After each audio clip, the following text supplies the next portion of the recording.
சுவாமிக்கு ஜெய். வெற்றிவேல் முருகனுக்கு ஹரஹரோஹரா.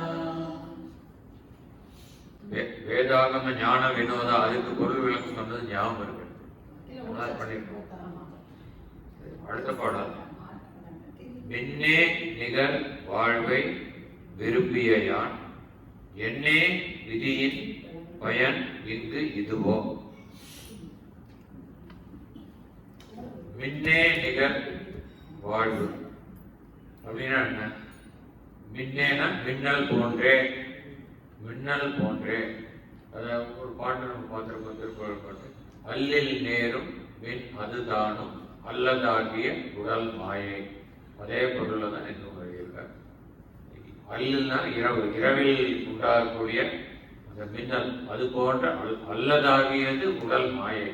இந்த உடம்பு எப்படி மின்னல் தோன்றி உடனே மறைஞ்சிடும், அதனால அது இல்லாதது. அது இருக்குன்னா எப்பவுமே இருக்கும். அது மாதிரி தோன்றி மறையக்கூடியது இந்த உடம்பு.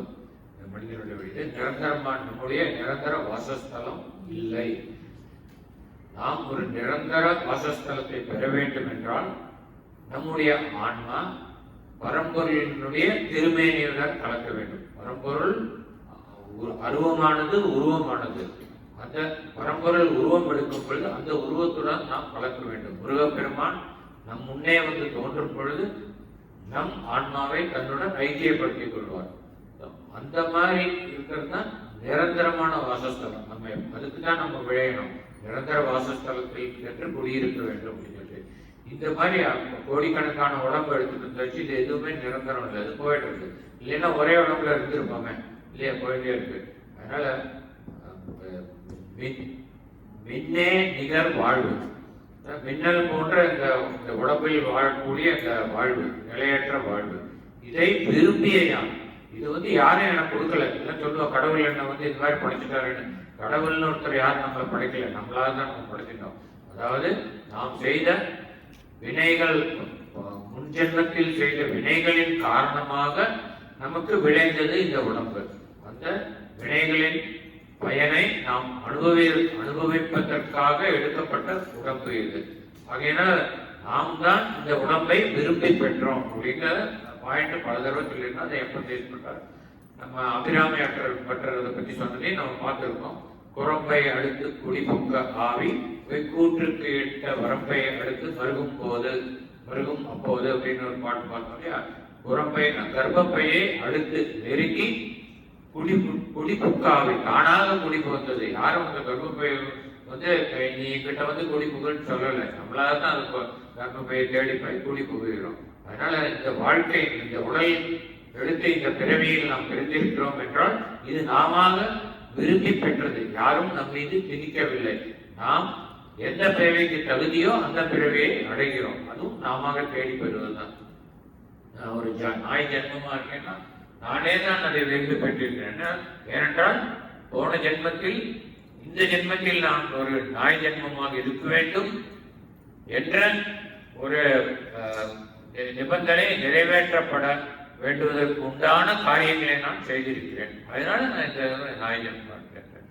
அது மாதிரி மின்னல் போன்ற இந்த வாழ்க்கையை விரும்பி அடைந்த நான், ஏன் இதை விரும்பி அடைந்தேன்னாக்கா, நான் இந்த கருத்து ஏற்கனவே சொல்லியிருக்கேன். நாம் நம்முடைய உடலுக்கும் மனதுக்கும் எது சுகம் தருமோ அந்த காரியங்களிலேயே ஈடுபடுகிறோம். உயிர் என்று ஒன்று இருப்பதையே நாம் உணர்வதில்லை. நம் தினசரி வாழ்க்கை நெறியில் நாம் உயிர் என்பதற்கு முக்கியத்துவம் தருவதில்லை. அப்படி முக்கியத்துவமே தராத பொழுது அந்த உயிரின் சுகம் என்ற ஒரு தேடுதல் நமக்கு ஏற்படுவதில்லை. நமக்கு தெரிஞ்ச சுகம்லாம் இந்த உடம்பு சுகம், மனசுக்கு சுகம், இது ரெண்டு தான் தெரியும். உயிருக்கு, ஆன்மாவுக்கு எது சுகங்கிற தேடுதல்ல நம்ம இறங்கினதில்லை. ஆன்மாவுக்கு சுகம் தரக்கூடியது இறைவன் திருவடியை பற்றி இறைவனுடன் நம் ஆன்மா கலப்பதுதான் பேரின்பம். அந்த சுகத்தை நாம் தேடுவதில்லை. அதன் காரணமாக நமக்கு மீண்டும் மீண்டும் பிறவி என்பது விளைகிறது. மின்னல் போன்ற இந்த வாழ்க்கையில் நாம் விரும்பி பெறுகிறோம்.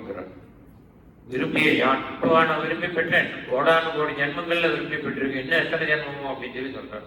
என்னே நீ வந்துக்கிற, என்னே விதியின் பயன் இங்கு இதுவோ, நான் முன் ஜென்மங்களில் செய்த காமிய கர்மங்களால் உண்டாக்கப்பட்ட விதி, அதன் பயன்தான் இதுவோ அப்படின்னு சொல்லி நோத்துக்கிறார். அப்புறம் முருகனை அட்ரஸ் பண்றாரு. எதா இருந்தாலும் முருகனை தாங்க அட்ரஸ் பண்ணோம் அவருக்கு. முருகனை அட்ரஸ் பண்றாரு. முருகா, நான் இந்த மாதிரி இருக்கேனே அப்படின்னு சொல்லிட்டு முதல்ல வந்து என்ன சொல்றார்? பொன்னே மணியே பொருளே எல்லாம் வசதியானதெல்லாம் சொல்றாரு. முருகன் வசதியானது. அது 3 சொன்னோன்னே சட்டுன்னு அவர் குறைக்கிறது. திரும்பவும் நம்ம வந்து உடலுடைய இன்பத்தை பத்தி தானே நினைக்கிறோம். பொண்ணும் மணியும் பொருளும் எதுக்கு? உடலுடைய உற்பத்தை பூர்த்தி செய்வதற்காக உண்டானதானே. முருகனையும் நம்ம அந்த மாதிரியே கூப்பிட்டோம்னா அவன் என்ன நினைச்சுப்பான்? ஓ, இவனுக்கு உடலுக்கு சுகத்திற்கு தேவையான பொண்ணும் பொருளும் மணியும் தான் தேவை போல் இருக்கிறதுன்னு அதே திரும்ப திரும்ப அவன் வாரி வழங்கி விடுவான். நாம் அவனை சரணடைவது அவனுடைய அருளை பெறுவதற்காக. அதனால சட்டுன்னு சுதாரிச்சுட்டு அருளேன்னு போட்டுட்டார். அது மட்டும் இல்ல, இப்ப நான் ஒண்ணு பேசிட்டு இருக்கேன்னாக்கா முன்னாடி சொன்ன கருத்தெல்லாம் கொஞ்ச நேரம் மறந்துடும். இப்ப நான் லேட்டஸ்டா சொல்ற கருத்து தான் உங்க நினைவில் இருக்கும் இல்லையா? அதனால பொன்னே மணியே பொருளே அப்படின்னு முன்னாடி சொல்லிட்டாரு. கடைசியில அருளேன்னு சொல்றாரு. அருளேங்கிறது முருகனுடைய மனதில் நிலைத்து நிற்கும். அதனால அருள் புரிந்து விடுவார் அப்படிங்கிறதுக்காக இது இந்த மாதிரி வரிசைப்படுத்தினதாகவும் நம்ம கற்பனை பண்ணிக்கலாம். பொன்னே மணியே பொருளே அருளே மண்ணே மன்னவனே மயில் ஏறிய வானவனே. முருகப்பெருமான் இருப்பது விண்ணுலகில் வானத்தில். அவன் பூலோக வாசி அல்ல. ஆனால் அவனுடைய அடியவர்கள் எங்கெங்கிருந்து அவனை அழைக்கிறார்களோ, மனமுருக பிரார்த்திக்கிறார்களோ, அவர்களுக்கு அருள் புரிவதற்காக அவன் தினந்தோறும் அடிக்கடி நிமிடத்துக்கு நிமிடம் உலகத்திற்கு வந்து செல்ல வேண்டியிருக்கிறது. அப்படி வர வேண்டும் என்றால் அவனுக்கு மிக விரைவான ஒரு வாகனம் வேண்டும். அப்படிங்கிறதுக்காக வேண்டி மயில், அதனாலதான் மயில் நிறைய அந்த பாடல்கள். முருகன் விரைந்து வந்து தன் அடியாரை காக்க வேண்டும் என்பதற்காக விரைந்து செல்லக்கூடிய அந்த மயில் வாகனம், புல்லட் ட்ரெயினை விட வேகமா போகக்கூடிய, ஏர்கிராப்டை விட வேகமா போகக்கூடிய அந்த மயில் வாகனத்தை முருகப்பெருமான் கொண்டிருக்கிறான். அதனால நீ வந்து முருகா, நீ எனக்கு வந்து சாக்கு சொல்ல முடியாது. நீ அருணகிரி, நீ இங்கிருந்து நீ அழைக்கிற, என்னுடைய அருள் உனக்கு வேண்டும்னு சொல்ற. ஆனா என்னால உடனே வந்து ஒன்று கொடுக்க முடியாது. நான் எங்கேயோ வானுலகத்துல இருக்கேன். நான் இங்க வரத்துக்கு ரொம்ப டைம் ஆகும், யுகங்கள் ஆகும். அதனால உனக்கு அருள் பண்ண முடியாது. நீ சாக்கு சொல்லி தப்பிக்க முடியாது. ஏன்னா உங்ககிட்ட வந்து அதிவிரைவான வாகனம் இருக்கு. நான் கூப்பிட்ட அடுத்த நேரத்திலேயே நீ அடுத்த வினாடியிலேயே நீங்க வரணும்னு சொல்லி இதை வந்து எப்ப வேணா வரக்கூடியவன் முருகப்பெருமான் அடியவர்கள் அழைத்தார். இதை வந்து ஒரு கந்தர் அலங்காரத்துல ரொம்ப அழகா சொல்றார் அருணகிரிநாதர். நீலச்சிகண்டியில் ஏறிய பிரான் எந்நேரத்திலும் கோலப்புறப்பியுடன் வருவான் அப்படிங்கிறார். நீலச்சிகண்டின்னு மயில் மீது ஏறிய பிரான் ஆகிய முருகப்பெருமான் எந்த நேரத்துல வேணா, இந்த நேரத்துல நம்ம கூப்பிடும் எந்த நேரத்திலும் வரக்கூடியவனான். எப்படி வருவான்னாக்கா மயில் மேல அவன் மாத்திரம் வரமாட்டான், வள்ளி நாயகியும் அழைச்சிட்டு வருவான் அப்படின்னு இவர் கேட்கிறார். நீ தனியா வரக்கூடாது முருகா, நீ வரும்போது மறக்காம வள்ளியை கூட்டிட்டு வாங்குற. ஏன்னா இங்க வந்ததுக்கு அப்புறம் பாக்குற அருணகிரிக்கு அருள் பண்ணுங்கிறதுக்காக வேண்டி வரார். அவர் வந்தோன்னா அவருக்கு மனசு மாறிடலாம். இவன் வந்து நம்மளுடைய அருளுக்கு தகுதி இல்லையே, அந்த அளவுக்கு ஒன்றும் பண்ணலையே, இன்னொரு தடவை கூப்பிட்டா வரலாம், இப்ப திரும்பி போயிடலாம், அவருக்குள்ள அவன் தகுதி வந்து அவன் அதிகப்படுத்திக் கொள்ளட்டும் அப்படின்னு சொல்லி திரும்பி போனாலும் போலாம். ஆனா வள்ளி நாயகியோட வந்தா அவ அப்படி திரும்பி போகிறதுக்கு சம்மதிக்க மாட்டாள். நீ இவ்வளவு தூரம் வந்து அருணகிரிக்கு அருள் புரியாமல் செய்வது தகாதது அப்படின்னு சொல்லி அருள் புரிவதற்காக அவள் சிபாரிசு கிடைக்கும். அம்மாளோட அம்பிகையின் சிபாரிசு கிடைத்தால் ஐயனும் அவ்வாறே செய்வான். அவர் பணியா என வள்ளி பதம் பணியக்கூடியவன் அல்லவா. அதனால் வள்ளியை இட்ட பணியிலிருந்து அவன் வீரமாட்டான். எனவே கோலப்புறத்தியுடன் வருவான் அப்படின்னு சொல்லி சொல்றான். அதனால்தான் இந்த மயில் வானவன் ஆனாலும் அவன் நாம் வேண்டிய அந்த கணப்பொழுதில் நம் முன்னே வந்து தோன்றுவான். அவனது மயில் வாகனத்தில் கோலப்புறத்தியையும் தன்னுடன் அழைத்து வருவான் அப்படின்னு அந்த இதுல எழுதியிருக்கார். இது வந்து நாம் முருகனின் அருள் பெற்றால் நாம் நமது உடல் சுகம், உள்ள சுகம் அனைத்தையும் மறந்து உயிர் சுகத்தையே பிரதானமாக நாடி அதையே நாம் வேண்டுவோம் முருகனிடம். அவன் நமது உயிருக்கு சுகம் அளிப்பதற்காக நமக்கு அருள் புரிந்து நம்மை அவனுடன் இணைத்துக் கொள்வான். இதை வந்து ரொம்ப அழகா ஒரு பாட்டுல சொல்றார். சரவண பவனிதின்னு ஆரம்பிக்கிற ஒரு பாட்டு. அதுல வந்து தருப்பினி துளவர யமதுயிர் சுகமுற அருள்வாயே அப்படின்னு. யமதுயிர் சுகமுற சொல்லிட்டாரு வெளியே. எனக்கு வந்து முருகா என்னுடைய உடம்புக்கு சுகம் நான் கேட்கல அவங்ககிட்ட, என்னோட மனசுக்கு சுகமும் கேட்கல, என்னோட உயிருக்கு சுகம் தான் வேணும். என்னோட உயிருக்கு சுகம் என்னங்கிறது உனக்கு தெரியும், நான் அதை விளக்க வேண்டியதில்லை. நீ என் உயிரை உனது ஆன்மாவுடன் எப்பொழுது சேர்த்து என்னை நீ உன்னுடன் இரண்டர கலந்து கொள்கிறாயோ அப்பொழுதுதான் என் உயிர் சுகம் வரும். அப்படிப்பட்ட ஒரு மரணமில்லா பெருவாழ்வை நீ எனக்கு அருள வேண்டும் அப்படின்னு அந்த பாட்டுல சொல்றாரு. அதையே தான் இதுலையும் சொல்லிட்டு இருக்காரு. அடுத்த பாட்டுக்கு போகலாம். இல்லே எனும் மாயையில் இட்டனை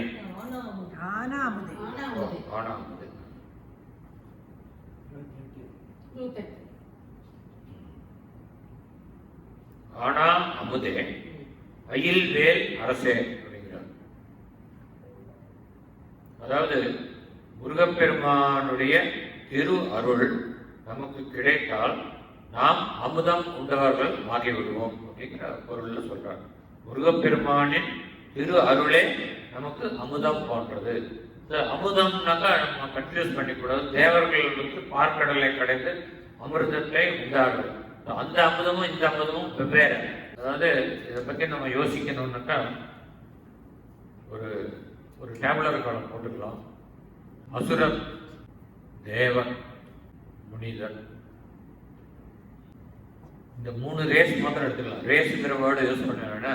இப்போ பூமியில வந்து சொல்றோம் பிளாக் ரேஸ், ஒயிட் ரேஸ் அப்படிலாம் என்ன சொல்லிட்டு இருக்கோம் இல்லையா. இது நம்ம வந்து பூமியிலேருந்து நம்மளுடைய சிந்தனையை வந்து விசாலப்படுத்திக்கணும். இந்த போனத்துக்கு போனோம்.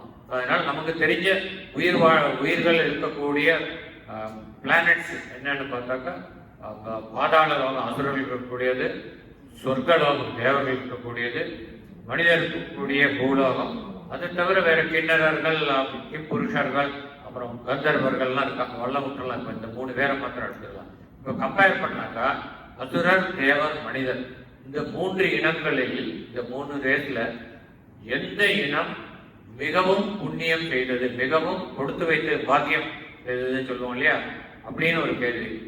2வது, எந்த இனத்திற்கு மிக உயர்ந்த பதவியை அடையக்கூடிய மார்க்கம் உள்ளது அப்படின்னு ஒரு கேள்வி கேட்டா எந்த இனம் சொல்லுவது?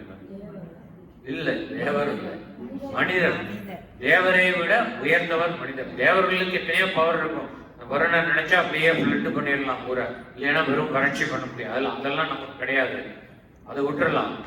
இப்போ வந்து எண்ணத்தினால மனிதர்கள் உயர்ந்தவர்கள் நம்ம பார்க்கலாம். இப்போ அசுரர்கள் என்ன பண்ணுவானாக்கா, நம்ம ஒரு பாட்டுல பார்த்தோம், விரதாசுர சூர விபாடனே, அதாவது விரதம், அதாவது கடுமையான யாகங்களை செய்வதில் விருப்பம் உள்ளவர்கள், அதில் நிபுணத்துவம் உள்ளவர்கள், அது சளைக்காமல் செய்யக்கூடியவர்கள் அசுரர்கள்.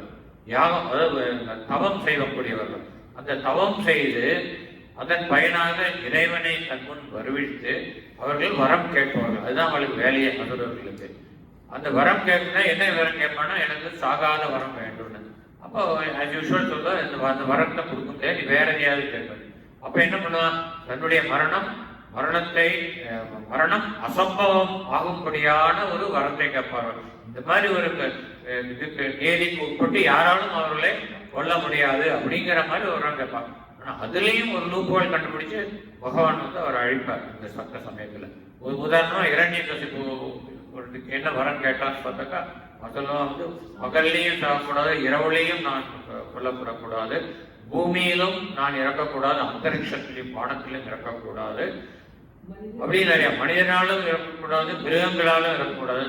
மனிதனுக்கு வந்து முக்கியத்துவம் கொடுத்துருக்காரு இரண்யகசிபு. ஆனா ராவணன் கொடுக்கல. அதனாலதான் ராவணோ மானுஷாதன்யே, மனிதர்களே தவிர வேறு எவராலும் நான் இறக்கக்கூடாதுன்னு கேட்டான். அதனால ராமர் மனித வடிவத்தில் வந்து அவனை சம்ஹாரம் செய்தார். இவன் இந்த மாதிரிலாம் கேட்கறான். அப்புறம் ஆயுதங்கள் உபயோகிக்க நான் இறக்கக்கூடாது அப்படின்னு பல இது கேட்கறான். ஆனா அதாவது என்னோட ஒப்பீனியன் என்னன்னா, இப்போ இந்தியாவில் அட்லீஸ்ட் லா காலேஜஸ்லாம் இந்த பிரகலாத சரித்திரத்துல ஒரு பாடமா அவளுக்கு சொல்லிக் கொடுக்கணும். ஏன்னா லாயருக்கு தெரியும் ஒரு டாக்குமெண்ட் தயாரிக்கணும்னா எப்படி கிளாஸஸ் போடணும், எங்கேயும் நூறுவாள் கண்டுபிடிக்க முடியாது. ஆனா அதுக்கு மேல மகாவிஷ்ணு புத்திசாலி, அதி புத்திசாலி. அதுல ஒரு லூப்போல் கண்டுபிடிச்சு எப்படி ஒவ்வொன்றையும் இது பண்றாரு. வீட்டுக்கு உள்ளேயும் இல்லை, வெளியும் இல்லை, வாசப்படி பூமியிலே அந்தரிஷத்திலே அவருடைய படியில வச்சுக்கிறார். அப்புறம் எந்த ஆயுதம் உபயோகிக்காம நகத்தால வைக்கிறார். பகலும் இல்லை, இரவும் இல்லை, இது சந்தியா வேலையில வதம் பண்றாரு. இப்படி பண்ற. அப்புறம் மனிதனும் இல்லை, மிருகம் இல்லை, மனிதனும் மிருகமும் சேர்த்து அந்த நரசிம்ம மூர்த்தியாக வந்து அவனை சம்ஹாரம் செய்கிறார். ஸோ இந்த அசுரர்கள் எதுக்காக சொல்ல வந்தேன்னா, அசுரர்கள் வந்து கடும் தவம் செய்து இறைவனிடம் வரம் வாங்கி நீண்ட ஆயுளை பெறுகிறார். மரணமில்லா வாழ்வு கிடைக்காதவர்கள் நீண்ட பல 1000 ஆண்டுகள் வாழக்கூடியவர்கள். தேவர்கள் எடுத்துட்டாக்கா அவர்கள் வந்து தவம்லாம் பண்ண மாட்டார். ஆனால் தேவர்களுக்காக இறைவன் அருள் புரிகிறான் அவர்கள். ஏன்னா தேவர்களுடைய existence important for existence of earth. நம்ம பூலோகவாசிகள் நாமெல்லாம் நமது தேவைகள் நிறைவேற்றப்பட்டு வசதியாக வாழ வேண்டும் என்றால் அதற்கு தேவர்கள் அவர்களுடைய உதவி தேவை. ஏன்னா வருண பகவான் இல்லைன்னா மழையே கிடையாது, மழை இல்லைன்னா பயிர் அப்படி விடும், சூரிய பகவான் இல்லைன்னா பயிர் வராது, இப்படி வாயு பகவான் இல்லைன்னா நம்மளால மூச்சே விட முடியாது. அதனால தேவர்கள் இருப்பது மனிதர்களுக்கு தேவையானவற்றை வழங்குவதற்காக. அதனால தேவர்களுடைய எக்ஸிஸ்டன்ஸ் இம்பார்ட்டன்ட். ஏன்னா தேவர்களும் அசுரர்களும் எப்பவுமே யுத்தம் பண்ணிட்டு இருந்தாங்க. அதுல வந்து அசுரர்கள் கை எப்பவுமே ஓங்கி இருக்கும். தேவர்கள் தமது உயிரை இழக்கக்கூடிய நிலைகள் வருகிறது. அதனால தேவர்கள் உயிரிழந்தால் பூலோகத்தில் இருப்பவர்களை காப்பதற்கு யாரும் இல்லை என்பதற்காக தேவர்கள், அதாவது supreme being appoints devas as the custodians of earth. அது எர்த்தை வந்து நல்லா சஸ்டைன் பண்றதுக்கு தேவர்கள் வேணும் அப்படிங்கிறனால. அதனால பார்க்கடலை கிடைச்ச அமுதம் வந்தோன்னா மகாவிஷ்ணு அசுரர்களுக்கு போய் சேர்ந்தா அது ரொம்ப ப்ராப்ளம் ஆகிடுது, ரொம்ப டேஞ்சரஸ் ஆகிடும். ஏன்னா அசுரர்கள் வந்து எப்போதுமே கொடுமையான குணம் உள்ளவர்கள், தேவர்கள் சாத்விக, இவர் ராஜச குணம் உள்ளவர்கள், சாத்விக குணம் உள்ளவர்கள். அதனால சாத்விக குணம் உள்ள தேவர்களை காக்க வேண்டும் என்பதற்காக அசுரர்களை வஞ்சித்து தேவர்களுக்கு அனைத்து அமுதத்தையும் மகாவிஷ்ணு வழங்கினார். அதனால தேவர்கள் வந்து இரவாத வரம் பெற்றவர்கள்.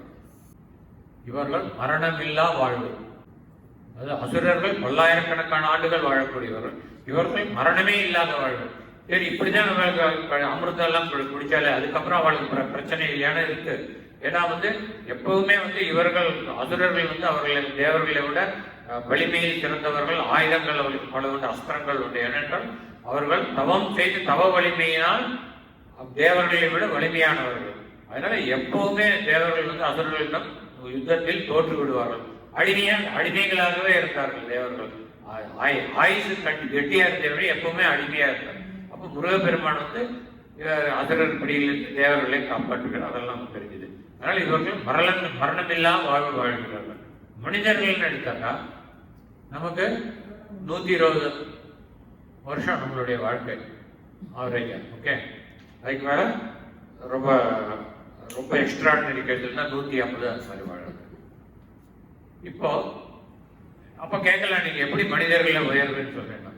ஆனால் மனிதர்கள் நினைத்தால், அவர்கள் தாம் அதை அடைய வேண்டும் என்று நினைத்தால் அவர்கள் ஒரு பதவியை அடைய முடியும். அந்த பதவி தேவர்களுக்கும் கிட்டாதது.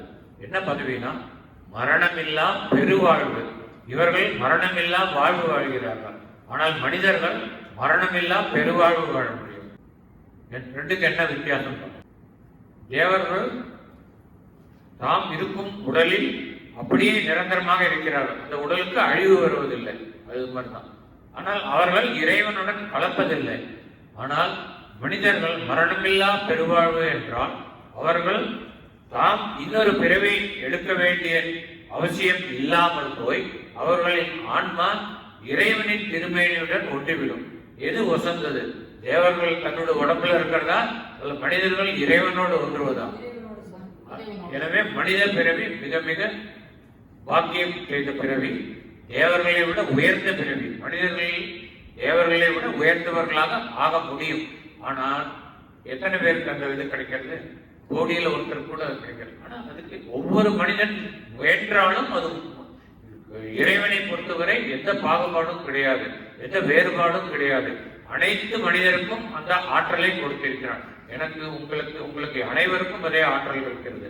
ஆனால் நாம் அதை உபயோகப்படுத்திக் கொள்வதில்லை. We don't utilize our potential to become greater than devas. அந்த மாதிரி அதனால மரணமில்லா பெருவாழ்வு அதுதான் முருகப்பெருமானின் அருளால் கிடைக்கக்கூடியது. அதனால ஆனால் அமுதே அப்படிங்கிறாங்கன்னா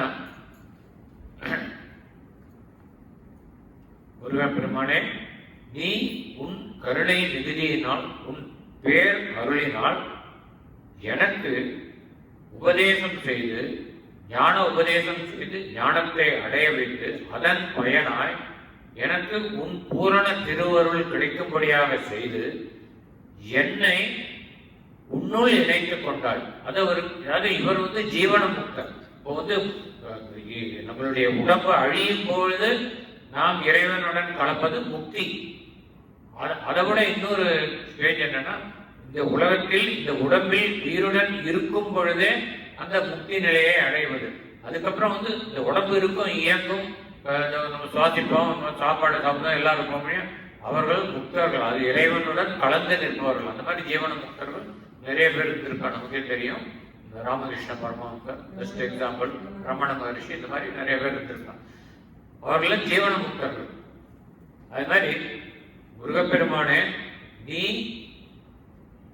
என்னை உன்னுள் காண வைத்தாய், என்னுள் உன்னை காண வைத்தாய், நாம் இருவரும் ஒன்றே என்ற அத்வைதத்தை என்னை உணர வைத்தாய்.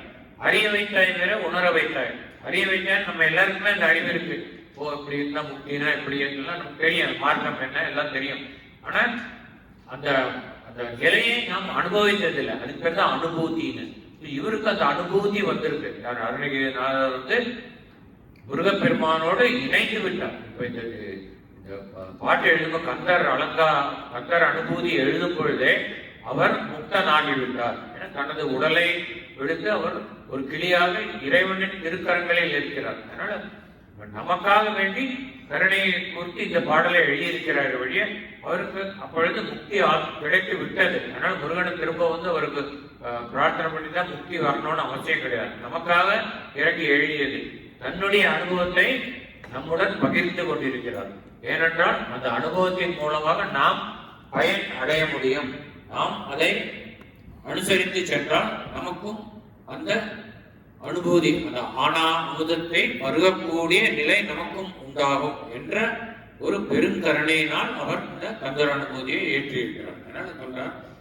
அமுதம் போன்று எனக்கு உன்னுடைய அனுபவத்தை, பேரனுபவத்தை தந்தவனே அப்படின்னு சொல்லிட்டு, அயில் வேல் அரசை எப்படி நீ அனுபவத்தை தந்தேன்னாக்கா, உன்னுடைய கூர்மையான அந்த வேல், ஞான வேல், அந்த வேல் எனக்கு ஞானத்தை புகட்டியது. நான் உன்னை சரணடைந்தவுடன் அந்த வேலின் மூலமாக நான் ஞானம் அடைந்து நான் எது மெய்ப்பொருள் என்பதை உணர்ந்து, வான் புனல் பார் கடல் மார்க்கம் அனைத்தும் மெய்ப்பொருள் அல்ல, என்னை ஆட்கொண்ட நீதான் மெய்ப்பொருள் என்பதை உணர்ந்து நான் உன்னுடன் ஒன்றுபட்டேன், கலந்தேன் அப்படின்னு சொல்லி, அதனால அயில் வேல் அரசே எனக்கு இந்த கதியை, இந்த அற்புதமான ஒரு பேரானந்த அனுபூதியை தருவதற்கு காரணமாக அமைந்தது உனது ஞான வேல் அப்படிங்கிறதுனால அந்த வேலுக்கு ஒரு நன்றி சொல்லியிருக்கிறார். நான் முருகன் அருள் என்ற பேர ஆனந்தத்தை தரக்கூடிய அமுதத்தை பருகினேன். அந்த அமுதத்தை நான் பருகியதற்கு எனக்கு மூல காரணமாக இருந்தது முருகன் திருக்கை ஞானவே. அது எனக்கு ஞானத்தை புகட்டி முருகனின் அருள் பெறுவதற்குண்டான தகுதியை எனக்கு உண்டாக்கியது அப்படிங்கிறதுனால அந்த வேலுக்கு நன்றி சொல்றாங்க. அயில் வேல் அரசே அப்படிங்கிறது ஞானா கரணை. திரும்ப அதே அந்த ஞானத்தை பற்றி, அந்த வேல் எனக்கு ஞானம் புகட்டியது என்றால் அந்த வேலுக்கு அதிபதியாகிய முருகப்பெருமான் எனக்கு ஞானம் புகட்டியது என முருகனுக்கு சொல்லணும். முருகா நீ எனக்கு ஞானம் தந்து எனக்கு அருள் புரிந்து என்னை உன்னுடன் நினைத்து அருளினாயே, உன்னுடைய கருணை எத்தகையது அப்படியே ரொம்ப நெகிழ்ந்து போய் சொல்ல முடியாது. அப்படியே என்னால் கற்பனை பண்ண முடியாது. அருணகிரியார் எந்த ஒரு எக்ஸ்டசியில, ஸ்பிரிச்சுவல் எக்ஸ்டசியில இருந்து இந்த பர்டிகுலர் பாட்டை எப்படி எழுதியிருக்காருன்னா, அவருக்கு இதுலதான் சொல்றார் அவருக்கு அனுபூதி கிடைச்சது அப்படிங்கிறது. சில பாடல்களை சொல்லியிருக்காரு அனுபூதி. இதுல ரொம்ப நெகிழ்ந்து போய் சொல்றார், அமுதம் உண்டேனே நான், உன்னுடைய அருளாகிய அமுதத்தை உண்டேனே, ஞானத்தை பெற்று. ஞானா கரண்னாக்கா ஞானத்தை உண்டு பண்ணும், கரண்னா உண்டு பண்ணுவார். தினகரண்னாக்கா சூரியனுக்கு பேர் தினகரன். இருட்டை போக்கி தினத்தை உண்டு பண்ணுவான், இரவை போக்கி தினத்தை உண்டு பண்ணுவான் தினகரன். சங்கரன் சிவனுக்கு பேரு. சம்னக மங்களம், மங்களத்தை உண்டு பண்ணுவான் சங்கரன். கரன் செய்யக்கூடிய, அது மாதிரி ஞானத்தை உண்டு பண்ணக்கூடிய மிருகப்பெருமானே அப்படின்னு சொல்லிட்டு அடுத்த வரி வார்த்தையை சொல்றார். நவிலன் தகுமோ. நவில்லன்னா கூறுதல், உரைத்தல். முருகா, எனக்கு இந்த அற்புதமான அனுபவம் வந்தது, இதை நான் எல்லாரோடையும் பகிர்ந்துக்கணும்னு நினைக்கிறேன். எப்படிப்பட்ட அனுபவம்னு, ஆனா எப்படி சொல்றதுன்னு தெரியலையே எனக்கு. இதை சொல்லக்கூடிய ஒரு பொருளாயிட்டு, வார்த்தைகளால் விவரிக்கப்படக்கூடிய ஒன்றாயிட்டு, விவரணைக்கு உட்பட்டதா அப்படின்னு நினைக்கிறார். அவரால் எப்படி விவரிக்கிறதுன்னு தெரியல. நவில தகுமோ, இதை சொல்ல முடியுமோ? அதனாலதான் சொல்ல கண்டவர் விட்டதில்லை அப்படின்னு சொல்றது. பார்த்தோம், விட்டவர் கண்டதில்லை. எனக்கு சொல்லுவான், நான் எனக்கு நேற்றுக்கு ராத்திரி எனக்கு முருகன் அந்த நேரத்துக்கு காட்சி கொடுத்தான், வேலையெல்லாம் எடுத்து வந்தோன்னு சொன்னாக்கா சும்மா போய் சொல்றான், ஏதோ கொஞ்சம் பொழுதுபோக்கணும்னு தெரிஞ்சுக்கணும். ஏன்னா இறைவனை தரிசித்தவர்கள் சொல்ல மாட்டார்கள், அப்படி பண்ண எல்லாத்தையும் கம்பெனி நடத்திக்க மாட்டான். அதனால விண்டவர் கண்டதில்லை. சும்மா அப்படி பார்த்தேன்னு சொல்றோம், உண்மையில பார்க்கல. பார்த்தவா சொல்ல மாட்டான். ஏன்னா அவன் அந்த அனுபூதியிலே திளைத்திருப்பார்கள். அவர்களுக்கு சம்பாஷணம் செய்ய வேண்டும் என்ற ஒரு இச்சை கூட எழாது. அந்த மாதிரி ஒரு நிலையில இருக்கக்கூடியவர்கள். அதனாலதான் கண்டவர் விட்டதில்லைன்னு சொல்லுவாங்க. அது மாதிரி நவிலன் தகுமோங்கிறார். இதை இன்னொரு அனுபூதியில அருணகிரிநாதர் சொல்றார். தன்னன் தனி நின்றது தான் அறிய இன்னம் ஒருவருக்கு இசைவிப்பதுவோ அப்படிங்கிறார். அதாவது முருகப்பெருமான் தன்னந்தனியாக தனக்கு முன்னே நின்றது. முருகன் இருக்கிற, அருணகிரியா இருக்க, வேற யாரும் இல்லை. நீ எனக்கு காட்சி கொடுத்து எனக்கு அருள் புரிந்து என்னை உன்னுடன் நினைத்துக் கொண்டாயே, அப்பொழுது எனக்கு விளைந்த ஆனந்தம், எனக்கு விளைந்த அந்த அனுபூதி, அந்த அனுபவம், அதை தன்னந்தனி நின்றது தான் அறிய, அதை எனக்கு நான் அறியும்படியாக எனக்கு தந்தாயே, அதை இன்னும் ஒருவருக்கு இசைவிப்பதுவோ, இசைவிப்பது ரெண்டு அர்த்தம் எடுத்துக்கலாம். இன்னொருத்தருக்கு நான் அது சொல்லி விளைவிக்க முடியுமா, புரிய வைக்க முடியுமோன்னு அர்த்தம். இன்னொரு அர்த்தம்னா இசைவிப்பதுன்னு உண்மையான அர்த்தம் என்ன, எனக்கு அந்த அனுபவத்தை இன்னொருவர் உணரும்படியாக நான் செய்ய முடியுமோ. உங்களுக்கு சொல்ல முடியும், எக்ஸ்பிளைன் பண்ண முடிஞ்சா கூட பண்ணலாம். எக்ஸ்பிளைன் கஷ்டம், வார்த்தையால எக்ஸ்பிளைன் பண்ண முடியும். அதனால உங்களுக்கு எந்த பயனும் இல்லை. ஆனா எனக்கு அப்ப எந்த அனுபவம் வந்ததோ அந்த அனுபவத்தை இதோ உங்களுக்கு தரேன் அப்படின்னு சொல்லிட்டு அந்த அனுபவத்தை டிரான்ஸ்ஃபர் பண்ண முடியுமா அப்படின்னு கேட்கிற முடியாது அப்படிங்கிறார். ஆனா இதுக்கும் ஒரு விதிவிலக்கு இருக்கு. நம்ம பாரத தேசத்துல எல்லாத்தையும் மிஞ்சின மகான்கள் தோன்றி இருக்கா. இது முடியாதுன்னு நினைச்சது அதை கூட முடியும்னு செஞ்சு காட்டுவான். திரும்ப ராமகிருஷ்ண பரமஹம்சர் தான்.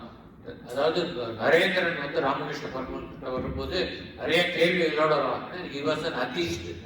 அது அட்லீஸ்ட் சொல்றதை விட ரொம்ப ஒரு எல்லாத்தையுமே ரிசர்ச் பண்ணி ப்ரூவ் பண்ணி தான் ஒத்துக்கக்கூடிய அந்த மாதிரி ஒரு விவேகானந்தருக்கு அந்த மாதிரி ஒரு குணம். ஏன்னா அதனாலதான் அந்த மாதிரி ஆராய்ச்சி பண்ணி ஒத்துக்கிட்டா அந்த நம்பிக்கை விடாம இருக்கு. சும்மா யாரோட சொல்றாங்க, நான் சொல்றேங்கிறதுக்காக நீங்க ஒண்ணு நம்பினாக்கா அந்த நம்பிக்கை நிலையா இருக்காது, நீர்க்குமிழி மாதிரி போயிடும்.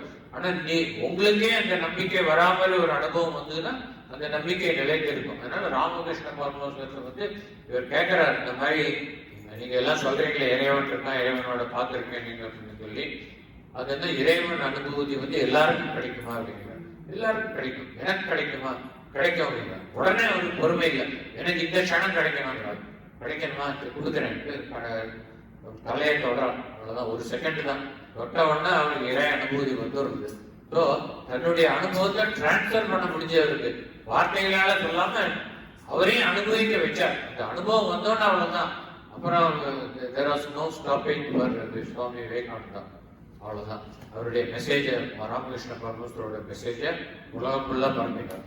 ஸோ அப்படிப்பட்ட மகான்களும் பாரத புண்ணிய பூமியில இருந்திருக்காங்க.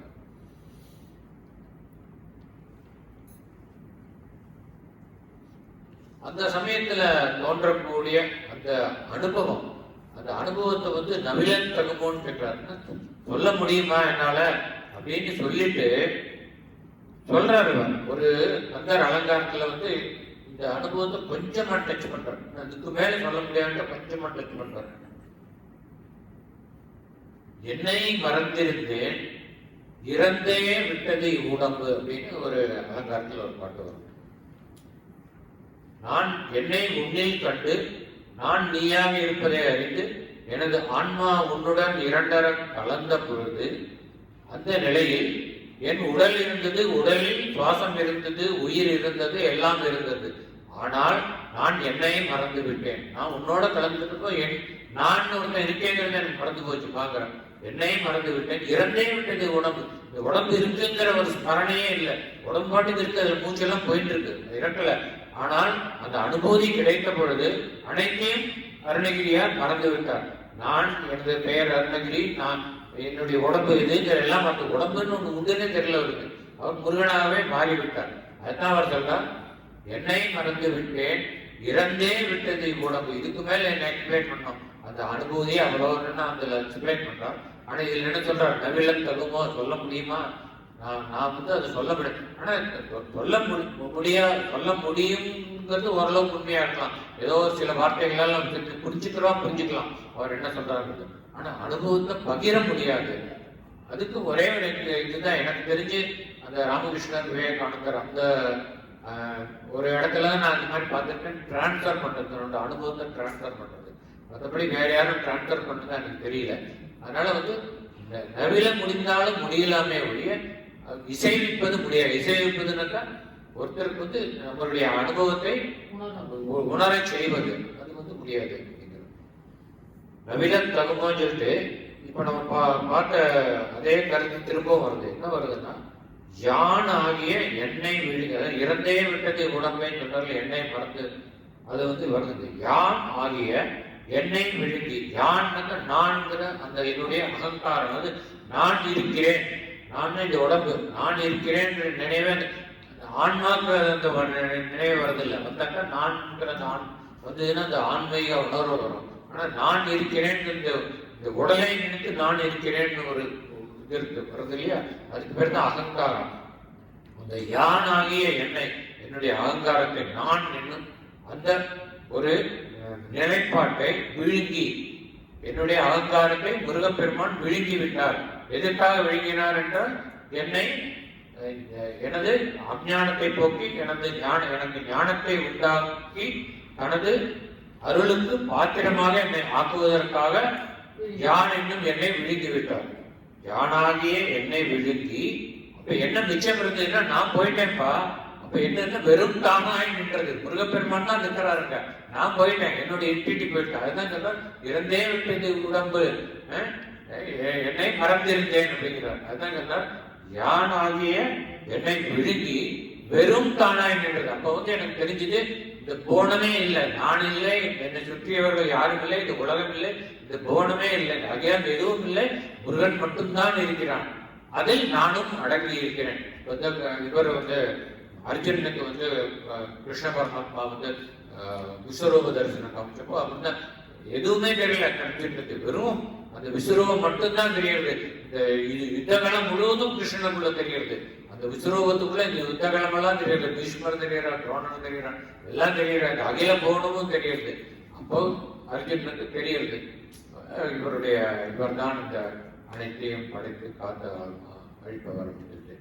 அது மாதிரி நம்முடைய வெறும் தானாய் நிலை நின்றது தற்பரமேனங்க. முருகப்பெருமான் மட்டுமே அருணகிரியாருக்கு தெரிகிறார். தான் தெரியவில்லை, அனைத்தும் தெரியவில்லை. அந்த அனுபவத்தை தான் இதில் சொல்றார். யானாகிய என்னை விழுங்கி வெறும் தானாய் நிலை நின்றது. நிலை நின்றது எப்பவும் சாஸ்வதமாக இருக்கக்கூடிய அந்த பரம்பொருள் ஒன்றுதான். நாம் அனைவரும் தோன்றி மறையக்கூடியவர்கள். இந்த அகிலம் அனைத்துமே அவனிடம் ஒடுங்கிவிடும். ஊழி காலத்தில் அனைத்தும் அவனிடம் ஒடுங்கி மீண்டும் அவனிடமிருந்தே உற்பத்தியாகும். அது நமக்கு தெரியும் இல்லையா? பிரளயம், ஊழி காலம். பிரளயத்துல எல்லாம் ஒடுங்கி போய்விடும். பிறகு மீண்டும் அனைத்தும் உற்பத்தியாகும். பல மகா யுகங்களுக்கு பிறகு பிரளய காலம் தோன்றும். அது ஒரு பிரம்மாவுடைய ஒரு 100 வயசு முடியும் போது பிரளய காலம், மகா பிரளயம். அதுக்கு இன்னும் கோடான கோடி வருஷங்கள் இருக்கு. ட்ரில்லியன்ஸ் ஆஃப் இயர்ஸ் இருக்கு பிரம்மாவுடைய 100 வயசு முடியாது. நவிலம் தகுமோ யானாகிய என்னை விழுங்கி வெறும் தானாய் நிலை நின்றது தற்பரமே. எப்பொழுதும் காலத்தை கடந்து நிலைத்து நிற்பது அந்த பரம்பொருள் ஒன்றே. அந்த பரம்பொருளுக்குள் அனைத்தும் அடக்கம். இப்பொழுது தோன்றுவதும், முன்பு தோன்றியதும், இனி தோன்றுவதும் அனைத்தும் அதனுள் அடக்கம் அப்படிங்கிற ஒரு உணர்வு எனக்கு வந்தது. எனக்கு முருகா உன்னுடைய முழுமையான புரிதல் அன்று கிடைத்தது. நீ உன்னை எனக்கு முழுமையாக உணர வைத்தாய். அறிய வைப்பது வேற, உணர வைப்பது திரும்ப திரும்ப அது வரும். நாலேஜ் அண்ட் ரியலைசேஷன் ரெண்டு வித்தியாசம். அறிவுங்கிறது நாலேஜ், உணர்வுங்கிறது ரியலைசேஷன். அறிவு புத்தகத்தை படிப்பது மூலம் அனைவருக்கும் கிடைக்கக்கூடிய ஒன்று. ஆனால் ரியலைசேஷன் என்பது அவன் அருள் இருந்தால் மட்டுமே, அவனுடைய அருளை நாம் உணர்ந்தால் மட்டுமே நமக்கு கிடைக்கக்கூடியது. அந்த ரியலைசேஷன் இந்த பாட்டில் இவருக்கு வந்திருக்குன்னு சொல்றதுதான் இந்த பாட்டினுடைய எசன்ஸ், அனுபூதி நிலை. அடுத்த பாட்டுக்கு போனோம்.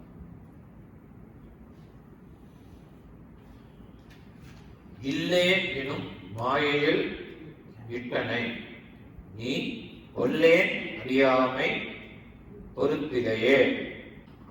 இல்லே அப்படிங்கிற வார்த்தைக்கு என்ன அர்த்தம் இந்த பாட்டுல சொல்ல முடியும்? இல்லைன்னாக்கா இல்லை அப்படின்னு சொல்றாரு இல்லையா?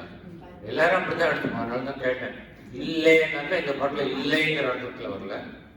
இந்த பாட்டுல இல்லை அப்படிங்கிற வார்த்தை இல்லைன்னா தெரியணும். வீடு, மனை அப்படின்னா இல்லை அப்படின்னா வீடு, வீடு தான் அர்த்தம். அதாவது பரம்பொருள் நம்ம படைச்சிட்டு என்ன பண்றதுனாக்கா நமக்கு அஞ்ஞானத்தை கொடுக்கறது, மாயை மூலமா அஞ்ஞானத்தை. நம்முடைய முயற்சியினால் அந்த மாயை திரையை கிழித்து அஞ்ஞானத்திலிருந்து வெளிவந்து ஞானத்தை பெற வேண்டும். அதற்கு இறைவன் அருளும் நமக்கு தேவை. நம்ம பல பாடல்களை பார்த்துருக்கோம். இப்போ வீடுதான் அப்படின்னாக்கா என்னும் மாயையில் இட்டனைங்கிறது.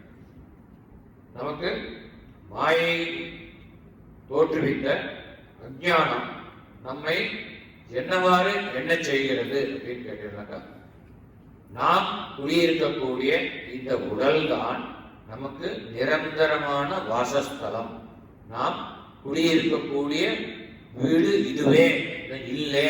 இது வீடு, வீடுதான், இந்த உடல் தான் உனக்கு வீடு அப்படிங்கிற ஒரு எண்ணத்தை மாயை உண்டு பண்ணுகிறது. அதாவது நமக்கு புரியுது. அறிவினாலும் இப்ப இந்த மாதிரி புத்தகம் படிக்கிறதுனால நமக்கு தெரியாது இது நிரந்தரமானது இல்லைன்னு. ஆனா ஒவ்வொரு வினாடியும் நம்ம வாழக்கூடிய வாழ்க்கை முறையை பார்த்தாக்கா இது நிரந்தரம் அப்படிங்கிற எண்ணத்தோடு நம்ம வாழற மாதிரி தான் நமக்கு தெரியும். ஒவ்வொரு நாளும் நம்ம காத்தாலும் சாயங்காலம் வரைக்கும் என்னென்ன பண்றோம்னு லிஸ்ட் போட்டு இதை நான் எந்த மனப்பான்மையோட செஞ்சேன்னாக்கா நான் இன்னும் கோடி ஆண்டுகள் இருக்க போறதா நினைச்சிட்டு தான் செஞ்சேன் அப்படிங்கிறது நமக்கே விளங்கும். அதனால அது என்னத்தினால மாயை. நமக்கு அறிவு சொல்றது இல்லை, இது இருக்கக்கூடியது இல்லை. தனியா பாக்குறோம், நம்ம போயிட்டே இருக்கா, உடல் கருகின்னு போயிட்டு இருக்கு. இருந்தாலும் கூட நமக்கு அந்த தெளிவு, ஞான தெளிவு வருவதில்லை. இல்லை எனும் மாயை காரணமாக நீ இந்த உடலையே இல் என்று, அதாவது நாம் நிரந்தரமாக வாசிக்கக்கூடிய வாசஸ்தலம் என்று என்னை நம்ப வைத்தாய். அப்படிப்பட்ட ஒரு மாயையை நீ உண்டு பண்ணினாய். அந்த மாயையில் என்னை நீ இட்டு வைத்தாய், இட்டனை அப்படிங்கிறார். நீ கொல்லேன் அறியாமை பொறுத்திலேயே. சரி, இது எண்ணத்தினால் இந்த மாயை எனக்கு இந்த மாதிரி ஒரு எண்ணத்தை உண்டாக்குறதுனா, நான் பல முற்பிறவைகளில் செய்த வினைகள், அதாவது கொல்லேன்னாக்க பொல்லாத வினைகளை நான் செய்திருக்கிறேன். அப்படிப்பட்ட பொல்லாத வினைகள் நான் செய்தது எனது அறியாமை காரணமாக. அந்த அறியாமை காரணமாக நான் செய்த பொல்லாத வினைகளின் காரணமாக விளைந்த இந்த உடம்பை நான் எனது நிரந்தர வாசஸ்தலம் என்று கருதினேன். இதுக்காக ரெண்டு வரையும் சேர்த்து அர்த்தம் பண்ணிக்கலாம். இப்படி நான் எனது வினை காரணமாக நான் பிறவி எடுத்திருந்தாலும் முருகப்பெருமானே, உனக்கு எனது வினைகளை போக்கும் ஆற்றல் உண்டு. நீயாவது உன் கருணை காரணமாக என்னை இந்த வினைகளிலிருந்து விடுவிக்க கூடாதா? எனது சஞ்சித வினைகள் தொடர்ந்து வருவதனால் நான் அதில் சிலதை பிராரப்த வினையாக கழித்தாலும் கூட எனக்கு மீண்டும் ஆகாமிய வினைகள் சேருவதனால் எனது உயிர் உடலிலிருந்து பிரியும் பொழுது எனக்கு சஞ்சித வினை மைனஸ் பிராரப்த வினை பிளஸ் ஆகாமிய வினை என்னும் வினையின் கணக்கு என்னுடன் சேர்ந்து வருகிறது. முருகனே, நீ நினைத்தால் எனது சஞ்சித வினையை ஒன்றுமில்லை என்று ஆக்கிவிட முடியும். இந்த பிராரப்த வினையை மட்டும் அனுபவிக்க வைத்து இந்த பிறவியில் நாம் புதிதாக எந்த ஆகாமிய வினையும் செய்யாமல் நீ தடுத்தால் எனக்கு இந்த தேவை உண்டோ, மீண்டும் ஒரு பிறவி எடுக்க வேண்டிய தேவை உண்டோ அப்படின்னு சொல்லி அதுக்காக சொல்றாரு. திரும்ப திரும்ப நான் வந்து பிறவி எடுத்து அந்த உடம்பு தான் என்னுடைய நிரந்தர வாசஸ்தனம் நினைச்சுக்கூடிய அந்த மாயையில் நான் இருந்து தவிக்கிறேன் என்றால் அதற்கு காரணம் எனது அறியாமை தான். இந்த அறியாமையை நீ பொறுத்து நீ எனக்கு அருள் செய்யக்கூடாதா அப்படின்னு அதுக்காக சொல்ற பொறுத்திலேயே அப்படின்னு சொல்லியிருப்பார். அடுத்த பாட்டுல சொல்றார், அடுத்த வரியில வல்லே புரி பன்னிரு வாகுவில் என் சொல்லே புனையும் சுடர் வேலவனே. வல்லே புரி பன்னிரு வாகுவில் என் சொல்லே புரியும் சொல்லே புனையும் சுடர் வேலவனே. சொல்லே புனையும் சுடர் வேலவனே. வாகு அப்படின்னு ஒரு வார்த்தையை பேசுகிறார். அது என்னன்னு யாராவது சொல்ல முடியுமா? வாகு நல்ல வாகா இருக்குன்னு சொல்லுவோம். இடது கை வாகா இருக்கு, உடனே அது இல்லை. கரெக்ட். வாகு அப்படிங்கிற வார்த்தை வந்து சம்ஸ்கிருதத்தில் பாகு அப்படிங்கிற வார்த்தை இருக்கு. இதனுடைய தமிழ் திரிவு சம்ஸ்கிருத வார்த்தையை தமிழாக்குறது. நான் வந்து தமிழில் பாகுன்னு எழுதக்கூடாது, பாகுன்னு படிச்சிடுவோம். பாகுன்னு படித்தா அப்புறம் உங்களுக்கு இந்த கிளாஸ்லேருந்து அட்டென்ஷன் போயிடும். அந்த சக்கரை பாகுல நல்லா கொஞ்சம் கடலை மாவு போட்டு நெய்யை கொட்டினாக்கா அப்படி கிண்டி சாப்பிட்டா அப்படி இருக்குங்க. பாகு மாதிரி பாகுன்னு சொன்னோன்னு இன்னும் ஞாபகம் வருது. பாகற்காய் இந்த கிளாஸுக்கு இதுக்கு சம்மந்தம் இல்லை, கொஞ்சம் தமிழோட கொஞ்சம் விளையாடலான்ட்டு. பாகற்காய்னு ஒரு காய் இருக்கு தெரியுமா? இதுக்கு ஏன் பாகற்காய்னு பேர் வந்து இது வார்த்தைகளை பிரிச்சா நமக்கு புரியும். பாகற்காய் அப்படின்னா பாகு பிளஸ் அல் பிளஸ் காய்.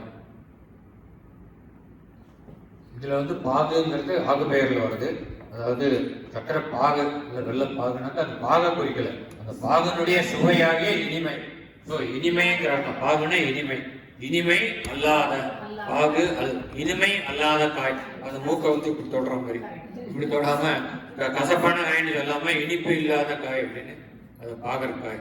இனிமே நம்ம முன்னோர்கள் அந்த மாதிரி ஒரு பேர் வச்சிருக்காதுக்கு பாகு அல் காய். ஸோ அதனால இதை பாகுன்னு எழுதக்கூடாது, தமிழ்ல எழுதக்கூடாது, பாகு. இப்போ கன்ஃபியூஷனே கிடையாது, பாகுன்னு எடுத்துக்க மாட்டோம். இல்லை இல்லை இங்கிலீஷில் கூட எழுத முடியும் பாகு. இப்போ பாகுன்னா உங்களுக்கு தெரிஞ்சிருக்கும் என்னன்னு. நீங்க சொன்னதுதான், அதாவது இங்க இருந்து தோல்ல இருந்து ஆரம்பிச்சு இந்த புஜம் கை வரைக்கும் ஃபுல்லா இது பாகு. அதான் பாகுபலின்னு ஒரு சினிமா வந்து அதுல வந்து கரெக்டான அழுத்தம் போட்டுருக்கான். பிரபாஸ் பிரஜான் அஜான் பாகு. அந்த பிரபாஸ் வந்து அவனுடைய மசில வேற காமிப்பான். அந்த படத்துல ஒரு சீன் வரும், அம்மா வந்து இவனுக்காக வேண்டிட்டு ஒரு பெரிய சிவலிங்கம், அதுக்கு வந்து குடமா தண்ணியை கொண்டு வந்து அபிஷேகம். இங்க எல்லாரும் பார்த்துருக்கேன் நினைக்கிறேன் அபிஷேகம். அது அம்மா இப்படி கஷ்டப்படுறானேன்னு சொல்லிட்டு அவன் அப்படியே இந்த பெரிய சிவலிங்கத்தை அப்படியே பூமியிலேருந்து பேர் தடுப்பான். அது வந்து பார்த்தா ஒரு 100 டன் இடமா இருக்கும். அதை கொண்டு போய் அந்த அருவி எங்கே கொண்டு கொண்டு வச்சிருவான். எல்லாம் அம்மாட்ட, அம்மா அவர் உனக்கு நீ 100 குடம் தானே அபிஷேகம், இப்போ கோடானு கோடி குடம் கண்டினியூஸா அபிஷேகம் சிவலிங்கத்து மேல விழுந்துட்டே இருக்கும். அவர் அபிஷேக பிரியர் சிவபெருமான், அவருக்கு வந்து இதனால திருப்தி அடைஞ்சிடும், உன்னுடைய வேண்டுதல் நிறைவேறும் சொல்லிட்டு. இனிமே அது பாகுபலினாக்கா அந்த அந்த சீன் பார்க்கணும், அவனுடைய கையை அப்படி ஃபோக்கஸ் பண்ணும் அந்த மசில்ஸ் எல்லாம். அதனால பாகுபலினாக்கா அந்த பலமான புஜங்களை உடையவன், பலமான தோள்களை உடையவன் அப்படின்னு அர்த்தம். அந்த வாகு பன்னிரு வாகுவில் 12 பலமான புஜங்களில். எப்படிப்பட்ட பலமான, இங்க வந்து வெறும் 12 புஜங்களில் அர்த்தம், 12 தோள்களில் 12 புஜங்களில் முன்னாடி போட்டிருக்கார் பலமானது. மல்லேபுரி, அதாவது அந்த காலத்துல வந்து ஈவன் அந்த நம்ம ராஜாக்கள்லாம் இருந்த பொழுது இளவரசர்கள்லாம் வந்து எப்பவுமே இளவரசர்கள் கொஞ்சம் வருஷம் கழிஞ்சா அவளுக்கு யுத்தத்துக்கு போனோம். அப்ப நல்லா உடம்புல பலம் இருக்கணும், அதுக்காக வேண்டி அவர்கள் பல அவர்களுடைய முழு நேர பொழுதுபோக்கை பலத்தை அபிவிருத்தி செய்து கொள்வது. ஜிம்ல போய் எப்போ ப்ராக்டிஸ் பண்ணுறோம். அந்த காலத்துலேயும் ஜிம் இருந்தது, ஓப்பன் ஏர் ஜிம்ல இருந்து பண்ணுவான். அப்புறம் வந்து அவளுக்கு இந்த புஜபல பராக்கிரமம் வரத்துக்கு அவளுக்கு முக்கியமான ஜிம் ஆக்டிவிட்டி என்னன்னாக்கா மல்யுத்தம் பண்ணுறது. மல்யுத்தம் பண்ணி அந்த மல்யுத்தத்தில் வந்து இப்போ இது சொல்கிறாங்க ரெஸ்லிங் பண்ணும்போது போட்டு புரட்டி எடுத்து எல்லாம் பண்ணாங்க வந்து ஆளையே தூக்குற அளவுக்கு பலம் வேணும் அந்த மாதிரிலாம்.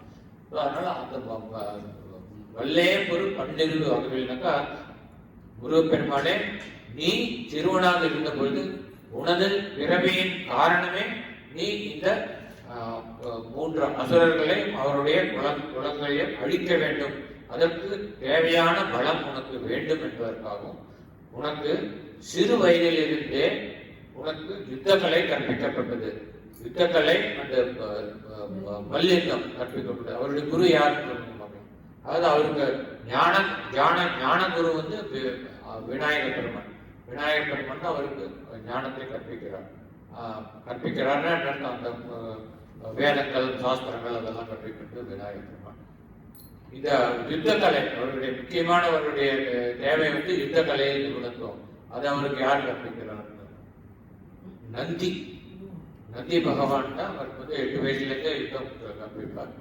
அப்போ வந்து நந்தியோட இவர் மல்யுத்தம் பண்ணுவார் முருகப்பெருமான். சின்ன பையன் முருகப்பெருமான் அவர் நந்தியோட வந்து நந்தி வந்து பலம்னா நந்தி தான் நம்ம சொல்லுங்க காளை மாதிரியே வைப்பாங்க. அந்த மாதிரி நந்தி வந்து காளை இந்த பலத்துக்கு ஒரு சான்றாக இருப்பது நந்தி, ஒரு எடுத்துக்காட்டாக இருப்பது. அந்த நந்தியுடன் மல்யுத்தம் செய்து தனது 12 தோள்களையும் வலுவாக்கி கொண்டவன் முருகப்பெருமான் அப்படிங்கிற அர்த்தத்தில் எழுதினான். மல்யுத்தம் நந்தியுடன் மல்யுத்தம் குறித்து நீ உனது 12 தோள்களையும் வலுவாக்கி கொண்ட அந்த தோள்களில் என் சொல்லே புனையும் தொடர் வேண்டும். அப்படிப்பட்ட உன்னுடைய தோள்களில் என் சொல்லே புனையும். நமக்கு 2 தோல் தான் இருக்கு. இந்த 2 தோல்லையும் நம்ம எத்தனை வித மாலைகளை போட்டுருக்கல. லேடிஸே சொல்லலாம், ஜென்ஸே சொல்ல ஒரு சின்ன ஒரு இதை போட்டுருக்கோம், கோல்டு செயின். இது போராட்டு ஒரு பெரிய கோல்டு செயின், திக்கா ஒரு கோல்டு செயின். அதுக்கப்புறம் ஒரு ருத்ராட்ச மாலை, அப்புறம் ஒரு ஸ்படிக மாலை, போராய்க்கு ஒரு துளசி மாலை, இப்போ இன்னொன்னு மாலை எத்தனையும் போட்டுருப்போம் ஒரு 2 தோளுக்கு. அப்போ 12 தோல் இருக்கிற முருகப்பெருமானுக்கு எத்தனை மாலை சாப்பிட முடியும் சொல்றார் அவர். என் சொல்னாக்கா இங்கே இதுவும் ஆகு பெயர். என்னுடைய சொல்னா என் சொல்களில் நிறைந்த பாடல்கள், சொற்களால் நிறைக்கப்பட்ட பாடல்கள். இது வந்து சினை ஆகு பெயர். சினைனாக்கா அங்கம், உறுப்பு. அந்த பாடல்களுடைய ஒரு உறுப்பு வந்து சொல். அந்த சொல்லுங்கிற அந்த உறுப்பு வந்து அதை குறிக்காமல் அதை அந்த எந்த உறுப்பு எந்த உடலை சேர்ந்தோ அந்த உடல் முழுவதையும் குறிக்கக்கூடியது. இந்த சொல் இருக்கக்கூடிய உடல் வந்து பாடல். அந்த பாடலுக்கு உயிர் கொடுப்பது அருணகிரிநாதரின் பக்தி பாவம். அது உயிர் கொடுக்கிறது இந்த சொற்கள் என்னும் அங்கே அவயவங்களை சேர்த்து அவர் பாடல் என்னும் உடலுக்கு தனது பக்தியை கொண்டு உயிர் ஊட்டி அதை ஒரு படைப்பாக ஆக்குகிறார். அதுதான் ஒவ்வொரு திருப்புகழ் பாடலும் ஒரு உயிருள்ள வஸ்து அப்படிங்கிற ஒரு நினைப்பு தான் நமக்கு இருக்கணும் பாடும் பொழுது. ஏனென்றால் அது அருணகிரியாரால் உயிர்ப்பிக்கப்பட்டது. அதனால அவர் சொல்றார், என் சொல்லே முடியும்னா நான் என்னுடைய சொற்களால் ஆன பாடல்களை 16,000 பாடல்களை உனக்கு சமர்ப்பித்தேன். அத்தனையும் நீ உன் கருணையினால் உனது தோள்களில் ஏற்றுக்கொண்டாயே. சொல்றார்களே அபிராமப்பட்டர், என் நாத்தங்கு புன்மொழி ஏறியவாறு நகைப்புடைத்தேன். உன்னுடைய திருவடியில வந்து ஏதோ வளரை கொட்டினேன் அபிராமன் தெரிவிக்கிற வார்த்தைகளை அதை போய் நீ உன்னுடைய திருவடியில ஏற்றுக்கியாமா. உன்னுடைய அவ்வளவு அற்புதமான நூல். அதுக்கே அவர் சொல்றார், என்ன சொல்றது. அதனால இவர் சொல்றார், முருகப்பெருமானே உன்னுடைய கருணையினால என்னோட 16,000 பாடல்கள் அதுல எவ்வளவு பிதற்றலாம் கூட இருக்கலாம், அதெல்லாம் நீ ஏற்றுக்கே அப்படிங்கிறார். என் சொல்லே முடியும் சுடர் வேலவன். இன்னும் இப்ப நான் எழுதிட்டு இருக்கேன் கந்தர் அனுபூதி. இதையும் நீ உன்னுடைய 12 திருப்புயங்களிலும் ஏற்றுக்கொள்கிறாய், நெடுந்தோள்களிலும் ஏற்றுக்கொள்கிறாய் அப்படின்னு சொல்லி ரொம்ப அவனுடைய கருணை அவர் அப்படியே நெகிழ்ந்து எழுதுற 2 பாட்டு. போன பாட்டு இந்த பாட்டு ரெண்டுமே அப்படி நெகிழ்ச்சியோடு எழுதினது. போன பாட்டுல சொல்ற, எனக்கு வந்து உன்னுடைய அருளாகிய அமிர்தத்தை கொடுத்தாய், அப்புறம் என்னுடைய என்னை நீ விழுங்கி என்னை நான் நீயாக உணர வைத்தாய் அப்படின்னு சொல்லி நெகிழ்ந்து பாடுறாரு. இதே எதாவது சொல்றார், நான் எழுதின இந்த பாடலை போய் நீ உன்னுடைய 12 திருமார்பகங்களில் ஏற்றுக்கொண்டாய முருகப்பெருமானே அப்படிங்கிறோம். சத்குரு ஸ்ரீ அருணகிரிநாத சுவாமிக்கு ஜெய்.